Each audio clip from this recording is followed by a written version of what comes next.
Friends, ఈరోజు తాండేల్ గురించి మాట్లాడుకుందాం. తాండేల్ ఈ 4 days లో ఎంత కలెక్ట్ చేసింది అనే దాని గురించి మాట్లాడుకుంటే, ఈ ఎంత అంటే థియేట్రికల్ రైట్స్ వచ్చేసి ఫస్ట్ మాట్లాడుకుంటే అవి 35 CRకి అయితే సోల్ అయినాయి అనమాట.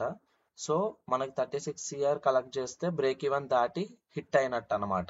సో ఈ 4 days లో మూవీ అనేది 34 CR అయితే కలెక్ట్ చేసేసింది. ఇంకొక 2 CR కలెక్ట్ చేస్తే బ్రేక్ ఈవెన్ దాటేసి హిట్ అయిపోతుంది.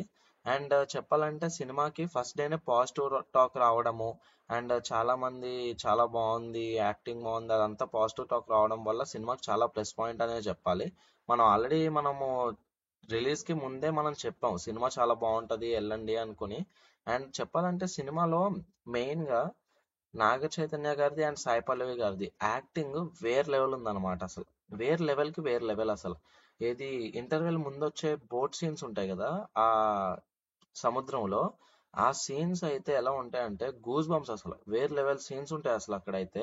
అండ్ సింగర్ డిఎస్పి గారు కొట్టారు అసలు, మ్యూజిక్ వేరే లెవెల్ కొట్టారు అసలు. లవ్ మ్యూజిక్ వీళ్ళిద్దరి మధ్యలో అసలు వీళ్ళిద్దరు ఎలాగా, అసలు మనం డీప్ గా వెళ్ళిపోతాం అనమాట ఈ లవ్ స్టోరీలోకి. వీళ్ళిద్దరు కలుస్తారా కలవరా ఏంటి అని చెప్పేసి ఎలా అంటే ఇంకా చాలా సూపర్ అనిపిస్తుంది మనకి. ఆ వైబ్ అనేది చాలా బాగుంటది అనమాట సినిమా చూస్తున్నంతసేపు.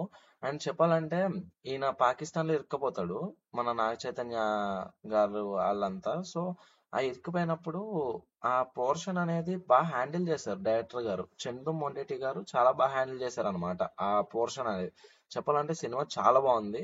ఇంకా చూడలేని వాళ్ళు ఎవరైనా ఉంటే వెళ్ళి చూసేయండి. ఎందుకంటే ఇంకో 2-3 days తర్వాత చాలా మూవీస్ వస్తున్నాయి. ఆ లిస్ట్ కూడా నేను ప్రిపేర్ చేస్తాను. ఆ మూవీస్ వచ్చిన తర్వాత ఈ సినిమా అనేది కనుమరుగైపోతుంది అనమాట థియేటర్స్ లో. సో డెఫినెట్లీ వాచ్ చేసేయండి. And thank you guys. Subscribe చేసుకోవడం మర్చిపోకండి, లైక్ చేయండి, కమెంట్ కూడా చేయండి.